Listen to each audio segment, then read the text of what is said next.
So, what are your plans for 2020? Your fight with Scott Quigg was just called off. Yes.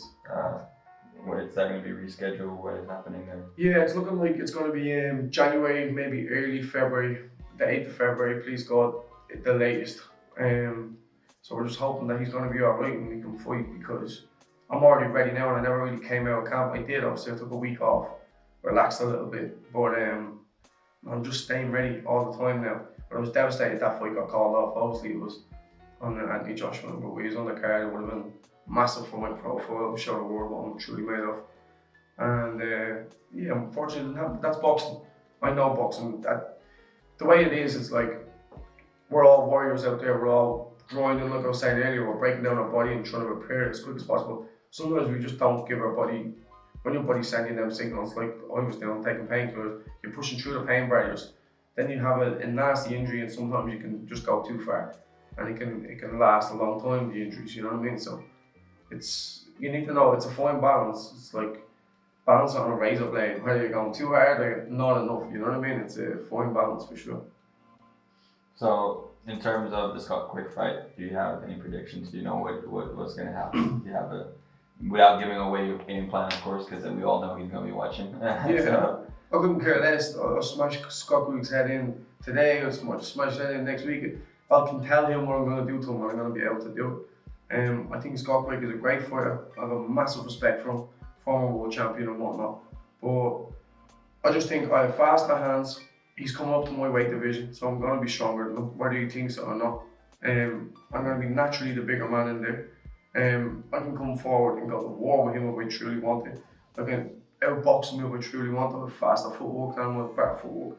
So technically, it's going to be, it can be as technical as I want to make it, or it can be a war. It can be basically the ball is in my court. I can do whatever I want to Scott Quigg, even though I know what he's going to do. I know how he's going to fight. He's a one-dimensional fighter. What he does really good, and he's good at it. You know what I mean? He's a tough man.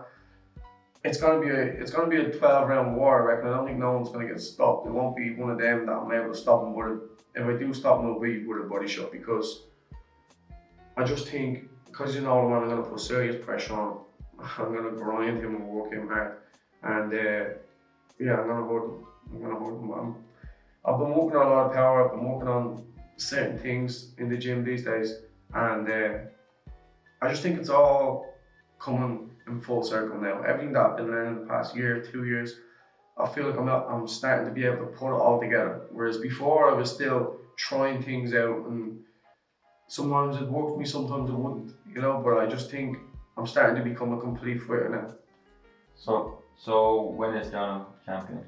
When is 2020, I think. 2020. 2020 is going to be my year. Next year, I'm going to be 28. I always said I want to retire at 31. I don't want to be a one division world champion. I want to be maybe 2 divisions, 3 divisions world champion. So I want to hit this weight division hard next year. I want to literally, I've been dedicated, I could say I'm going to dedicate everything. I've been dedicated the past 3 or 4 years to this sport. But I've just found my feet, I've just found my strength, and I've only started doing proper strength and conditioning the way I should, with a really, really good strength and conditioning coach. I'm making my weight really good these days. I'm doing the cut well, and I'm just really powerful, you know. Like before, I was a volume puncher. That was one thing that let me down in my world title fight, was because I threw too many punches, and I didn't burn myself out because I never really got that tired, but the quality of the power wasn't in the punches that I should have. You get me? So I think I learned from that fight, and now I'm going to be that bit more wiser, more mature, and I can sit down on some shots and I can really dig them in deep. And I don't have to throw many punches, you know what I mean? Scott Quigg isn't a massive volume puncher. He throws hooks, he's strong, but he throws 1-2s, max 3s. He doesn't really throw many combinations. You get me? So there's going to be times where I'll be able to take his 3 shots, his 2 shots, whatever he wants to give me, and then I'll sit down on the shots and I'll hold him and I'll hit him back, you know what I mean? And I'll push him on his back foot and see how he likes that, man. So Scott Quigg in early February, do we have a location for this? Yeah. Not yet. Not yet, because we don't know the exact date. You know, obviously Matchroom have their dates and they know where they're going to be fighting, but because we're waiting for doctors' reports back to say when Scott is 100% able to fight. So actually, we never got a doctor's report in the first place. I got told we'll get the doctor's reports now. I haven't seen the doctor's reports, so I don't know how true the injury even was. You know what I mean? Like usually you see the doctor's reports and stuff. And because it was such a big profile fight, I think the fight came around too quick for him and he was thinking, ooh, he worried a little bit. He was thinking, am I ready for this? Because everyone knows I was ready for it, I'm always ready. I wonder was that in the back of his head, and he did, I'd not question his injury, I'd say he did have a sore elbow, I'd say he did have something painful, but listen mate, every single boxer goes into a fight with an injury. Every single boxer I know goes in with something wrong with them. These are punching out of each other 3 times a week sparring, sometimes 4 times a week sparring. You're doing long rounds. Of course you're going to be injured, you know what I mean? You're fighting every second day, like you're hitting each other every second day. Something has to give somewhere, we're only human. You know what I mean? So 90% of fighters go into fights with injuries. You never hear of it because it doesn't really matter, because the other fellow might have the exact same injury as you, you know what I mean? So listen, it is what it is, but I haven't seen no doctor's report, so I don't know, Scott was just running, I don't know, we shall see. So Scott Quigg, early Feb, where are we going after that? Is there a champion do you want the semi-farmer rematch? What would be best case scenario for Jono Carroll? Best case scenario was I just get a world title fight in 2020 and I just take out whoever I face.